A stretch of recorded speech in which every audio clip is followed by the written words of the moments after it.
Picture this. It's Saturday afternoon. You could call someone. You've got options, but instead, you just make some coffee. You sit by the window, and that silence, honestly, it feels like the best part of your week. Nobody canceled on you. You're not hiding. You're not sad. You just prefer this. Then Monday hits. A coworker asks about your weekend. You say it was quiet, and they give you that look, that pity look. No plans? Like, quiet is a problem that needs fixing. Like you're some kind of project that needs to be saved from your own living room. But here's the thing.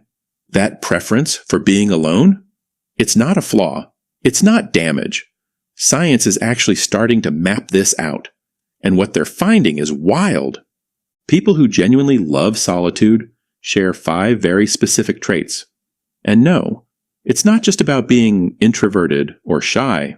It's much deeper than that. It's about how you're wired. Stay with me, because by the end of this, you're going to understand yourself in a way most people never will. We've been told the same story since we were kids. The person with the busiest calendar wins. If you're always out, you're thriving. If you want to go home early, people start to worry. But here's the part that explains so much. Research from the University of Buffalo suggests something different. They found that the need for solitude isn't the opposite of being social. It's a completely separate drive, a biological need, as real as hunger or thirst. Think about that. You're not failing at socializing. You're just feeding a different appetite. Trait 1.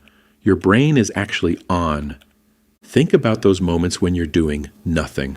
Staring at the ceiling, watching the rain hit the glass, just sitting there. To most people, that looks unproductive. It looks like wasting time. Neuroscientists at Washington University identified what they call the default mode network. This is a set of brain regions that kick into high gear only when you stop focusing on the outside world. When you turn inward, your brain starts doing the heavy lifting. It's processing your past. It's imagining your future. It's literally building your sense of self. Most people are terrified of that space. They feel the silence and they panic. They grab their phone the second there's a gap in the day. They need noise. They need input. But you live there. And here's what's really interesting. People who are comfortable alone have a more active default mode network. You aren't doing nothing. Your brain is running complex code that never gets written in a crowded room. That silence you keep choosing, it's where your best work happens. Trait 2. You don't skim. You absorb. Ever been in a conversation that just exhausted you? Not because it was hard, but because it was everywhere. Topic jumps every 90 seconds. 4 different threads open at once. Nobody finishes a thought. It's fast, it's shallow, and it's loud. And you left feeling drained. Not sad drained, but empty drained. Here's the thing. Research in cognitive science points to something called elaborative encoding. It's a fancy way of saying your brain doesn't just hear information. It connects it to everything else you already know. You turn it over. You find the edges. You see where it fits in the big picture. Some people do this automatically. You're probably one of them. But here's the kicker. Elaborative encoding is expensive. It takes real mental energy. You can't do that at party speed. If you need a social hangover day, it's not because you're fragile. It's because you actually processed more than everyone else in that room. While they were just skimming the surface, you were diving to the bottom. Trait 3. You feel the room. You walk into a restaurant. Immediately, you notice the lighting is a bit too sharp. You hear the loud table in the corner. You notice the vibe between the waiters. You feel the draft from the door. Other people, they just sit down and order. They don't even notice. You know what's strange? You're not being fussy. A 2021 study on sensory processing sensitivity found that a portion of the population processes environmental data at a much higher resolution. It's like you're recording the world in 8K while everyone else is watching a grainy old TV. Every sound, every light shift, every micro-expression on a friend's face. You pick up signals they literally cannot receive. And here's the paradox. This same sensitivity that makes a loud bar feel like a tax on your soul, it's what makes you extraordinarily good at reading people. You notice the tension before a fight starts. You sense when something is off before anyone says a word. You pay a tax in crowded spaces, but you collect dividends in quiet ones. For you, solitude isn't a want, it's maintenance. You're just resetting the sensors. Trait 4. The small talk filter.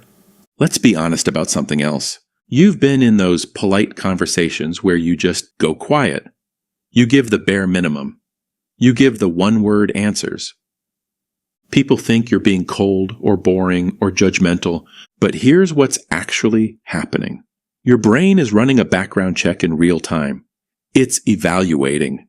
Is this person actually saying something, or are we just filling the air with noise?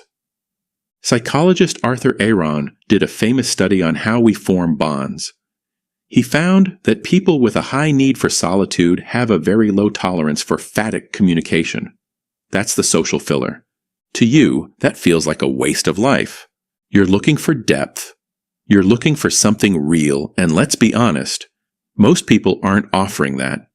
If someone makes it past your filter, it's a big deal. They didn't get lucky. They earned it. They showed they could handle a silence. They showed they didn't need you to perform for them.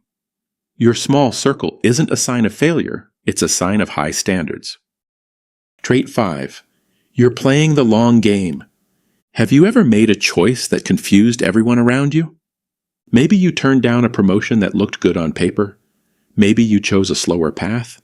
Maybe you said no to a massive social opportunity that everyone else was chasing. And you couldn't explain why. You just knew it wasn't it. Here's something interesting.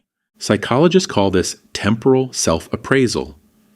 It's the way you imagine your future self. Researchers found that people who spend time in solitude have a much more vivid image of who they want to be in 5, 10, or 20 years. They think forward. They weight long-term goals much more than immediate social approval. Think about that. Most people need a crowd to tell them what to want. They look at their neighbors to decide what to buy or how to live. They outsource their compass. But you're consulting yours. And building that compass takes time without external noise. Other people's opinions are just static on your signal. That's why your weird decisions usually turn out to be right in the end. You weren't being stubborn, you were just listening to a frequency they can't even hear. You've spent years wondering if you were broken? You weren't. You were just experiencing a deeper version of reality. So next time someone asks why you're so quiet or why you stayed home, just remember, you know exactly what your mind sounds like when it's actually allowed to run. Most people spend their entire lives running away from that sound. You're the one who stayed. Which of these 5 hit you the hardest? Tell me in the comments. Let's see how many of us are wired this way. Hit subscribe if you're done apologizing for how you think. I'll see you in the next one.